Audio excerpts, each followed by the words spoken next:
ആചാര്യോപദേശിയുടെ പ്രസംഗം കേട്ടുള്ളവർക്ക് ഒന്ന് കൈപൊക്കിക്കേ. ഇത്രയും പേരോട്ടോ. ആചാര്യോപദേശി ആദ്യമായി അമേരിക്ക ചെന്നപ്പം വേദപുസ്തകം എടുത്ത് തലയെ വെച്ചു, കഴുത്തേൽ നോ ഇംഗ്ലീഷ് എന്ന് കെട്ടിത്തൂക്കി എന്ന് പറഞ്ഞാൽ എന്നോട് ഇംഗ്ലീഷ് പറയരുതെന്ന്. കയ്യിൽ ബ്രീഫ് കേസ്, തലയിൽ ബൈബിൾ, കഴുത്തേൽ നോ ഇംഗ്ലീഷ്, കയ്യിൽ ബ്രീഫ് കേസ്.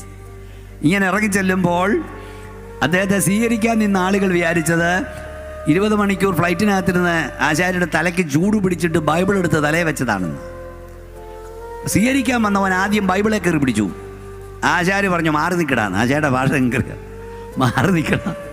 എന്നിട്ട് ജോൺ സാറേ ആചാര്യ പറഞ്ഞു, എടാ എൻ്റെ തലയ്ക്ക് ചൂട് പിടിച്ചിട്ട് ഞാൻ ഈ പുത്തോട് തലയിൽ വെച്ചതല്ല.